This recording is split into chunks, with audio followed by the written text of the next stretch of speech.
Kalau misalkan kita berselisih paham, terus saya nggak mau ngalah gitu, selalu keluarlah kata-kata kasarnya itu, kata-kata binatang. Kita melakukan hal yang salahnya sama, tapi kenapa lo gitu sama gue, dan kenapa juga lo harus mukul gue segala macam gitu. Udah sampai tuh aku sempat ngerasa Tuhanku di mana ya gitu. Aku sempat ada di titik itu, tapi memang itu di situ ya aku ngerasa aku terselamatkan untuk yang kesekian kali itu sih. KDRT yang saya alami sama suami itu awal mulanya sih karena ketahuan selingkuh. Saya marah lah sama dia, terus saya banting HP-nya. Di situ dia marah banget karena HP-nya saya banting sampai pecah kan. Dia langsung nyekik saya disenderin ke pintu lemari. Terus abis dicekik, dia lepasin gitu cekikannya, langsung ditampar 2 kali sampai bibir saya berdarah. Abis ditampar saya langsung dijedotin ke pintu lemari sama 2 kali. Kalau misalkan kita berselisih paham, terus saya nggak mau ngalah gitu, selalu keluarlah kata-kata kasarnya itu, kata-kata binatang. Kejadiannya di mobil, posisinya dia di samping lagi nyetir, aku di di sebelahnya. Udah terus langsung dipukul gitulah, kayak dari samping kena seat belt itu kan. Udah dari situ kena itu kepala, muka juga, mata juga dipukul gitu kan, di perut juga gitu. Aku udah habis ya, di hampir satu jam aku udah habis dipukulin ya. Aku udah dipukulin, aku udah diseret-seret, aku udah dibenturin kepala ke dinding, aku udah pokoknya udah sampai tuh aku sempat ngerasa sama Allah itu, aku minta kalau misalnya memang masih aku dikasih kesempatan hidup dan bertahan dengan suami, aku pengen dia berubah gitu. Tapi jika memang terlalu membahayakan buat aku, ya aku dikasih jalan yang memang ya mungkin aku diselamatkan. Dan akhirnya adalah peristiwa yang terakhir ini kemarin di 2023 ini, yang sampai dia mau membunuh aku gitu kan, keluargaku gitu. Aku udah ngerasa ini udah nggak benar, udah kelewat batas lah. Karena apa ya karena sayang sih pastinya. Terus saya mikirnya juga saya nggak bisa apa-apa, nggak bisa kerja, terus ketergantungan gitu sama dia. Entah mempertahankan karena cinta atau udah biasa gitu, kayak udah ada ya udah biasa nih gitu kan, ngapa-ngapain sama dia gitu. Satu lagi sih saya mikir kayak apa kata orang ya nanti kalau cerai gitu kan, kalau pisah. Ditambah di keluarga tuh cerai tuh sesuatu yang sebenarnya yang akhirnya melayang yang bilang yaudah deh kita pisah aja, itu sebenarnya katanya dari dia gitu, karena aku masih mau tetap mempertahankan nih gitu. Yaudah terserah deh gitu, kayak pokoknya nggak cerai gitu, karena apa kata orang gitu kan, apa kata keluargaku gitu, tetap kembali ke situ lagi sih gitu. Pertama ya pasti karena cinta ya, pasangan. Kedua yaitu karena memang aku tuh nggak mau anakku itu dengan orang tua yang berpisah. Maksudnya aku nih juga bukan dari orang tua yang berpisah, jadi aku nggak mau anakku kok merasakan hal yang tidak aku rasakan, kebahagiaannya itu kan. Terus hal lain lagi ya, aku pasti terus berusaha sih untuk anak-anakku aja. Maksudnya kayak kami kan berulang-ulang ya, aku tuh berulang-ulang KDRT dari suami itu, jadi setiap memang ada kejadian ya kami rujuk lagi tuh, karena memang anak yang memang jadikan masa depan mereka seperti apa, bagaimana, itu yang selalu yang jadi kelemahan aku sih, itu aja. Karena saya menemukan orang yang tepat aja gitu buat saya cerita.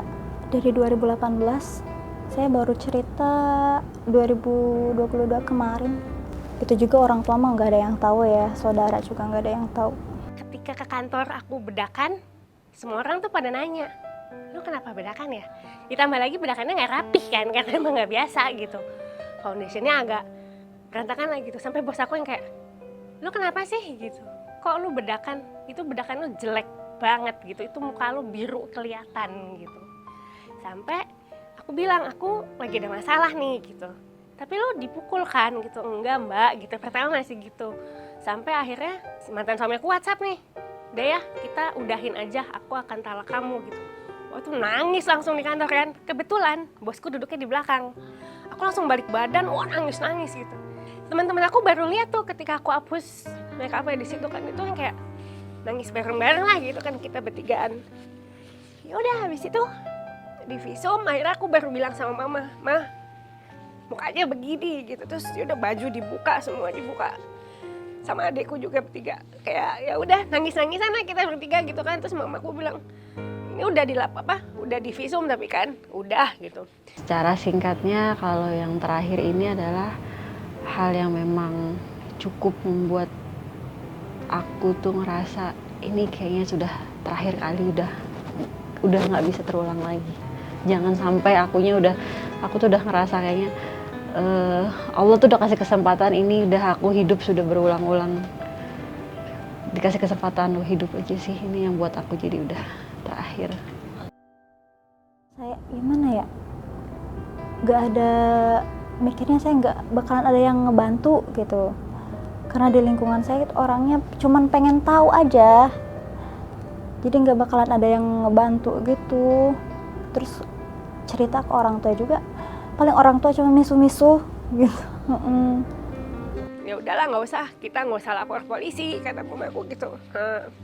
Biarin aja dia nyakitin kita, tapi kita nggak usah balas ke dia gitu, karena kalau nanti sampai kita laporin polisi, dia ke depannya mungkin mau ada kerja apa segala macam kehalang sama itu gitu.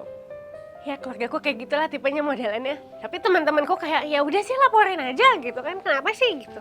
Tapi kayaknya aku hatinya lebih berat ke mamaku sih gitu, kayak ya udahlah kita nggak usah memberatkan orang gitu. Mungkin kita disakitin, ya udah nggak apa-apa gitu. Aku maafin sih, cuman ya aku tidak melupakan aja gitu. Tapi ya udah dimaafin aja. Soalnya kalau nggak dimaafin kayaknya memberatkan diri sendiri juga sih gitu kan. Masih sesuai jalurnya gitu, maksudnya lapor polisi, kami lapor gitu. Dan kebetulan pada malam itu bukan aku ditemenin keluarga aku bahkan sama anak-anakku yang lapor langsung ke kepolisian gitu kan. Aku langsung lapor mau kejadian seperti ini. Jadi kami tetap dengan prosedurnya, panggilan itu berjalan, cuma sampai ada di titik yang memang keluarga nggak bisa apa-apa gitu. Seperti aku korban, aku dijadikan tersangka, dan aku pun yang ditahan gitu di sana. Itu sampai di titik terakhir sih, sampai nggak tahu harus minta tolong sama siapa, sampai nggak tahu harus apa, sampai aku pun terakhir masuk rumah sakit kan, pas waktu aku udah dalam penahanan itu kan, sampai masuk rumah sakit pun aku masih disuruh balik ke penahanan juga gitu, dengan keadaan sakit. Di titik itu sih keluarga aku udah minta tolong mau ke siapa gitu. Pada akhirnya ya memang kami memutuskan untuk memang udah harus minta tolong masyarakat. Saya udah bisa tanpa kamu sekarang, jadi pengennya sih kita pisah secara baik-baik ya, tetap ngerawat anak bareng-bareng walaupun gak satu rumah gitu. Mungkin kayak setahun 2 tahun setelah cerai baru kayak mulai komunikasi lagi gitu. Ya udah di situ baru mulai ngomong segala macam gitu kan, kayak ya nanya sih, kenapa sih kok lu gitu banget sama gue gitu, padahal kita melakukan hal yang salahnya sama, tapi kenapa lu gitu sama gue, dan kenapa juga lu harus mukul gue segala macam gitu. Ya jawabannya sih standar sih ya, hilaf gitu. Cuman ya udah. Sebenarnya apa sih yang membuat puas ketika melakukan kekerasan itu kan? Karena udah memang sudah kodratnya aja tuh, udah laki-laki tuh jauh lebih kuat dibanding perempuan. Sekuat-kuatnya wanita pasti laki-laki jauh lebih kuat, dan memang harusnya melindungi ya. Mencoba berani aja sih, berani buat berkata atau buat cerita ke orang-orang terdekat, tapi yang tepat gitu, yang bisa membantu.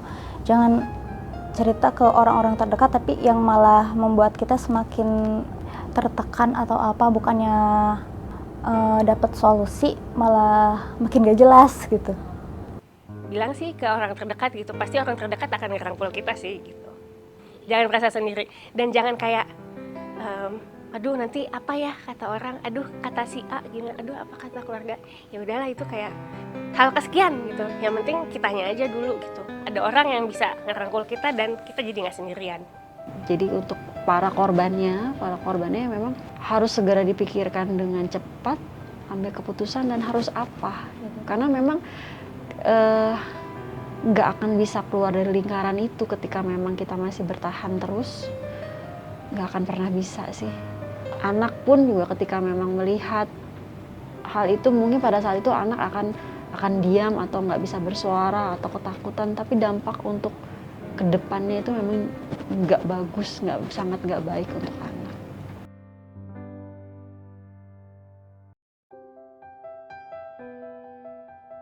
Jadi kita bisa melihat pemicu KDRT dari sisi pelaku. Pelaku memiliki keyakinan bahwa berhubungan itu berarti mengontrol atau mengendalikan. Jadi ini adalah tentang doktrin kepatuhan mutlak seorang istri kepada suami. Jadi KDRT itu yang biasa menjadi wacana publik itu adalah kekerasan berbasis fisik. Ya, meskipun ada di rumah tangga itu domestic violence itu ada banyak ragamnya, tetapi mungkin kita fokuskan pada kekerasan fisik yang didominasi korbannya itu adalah perempuan.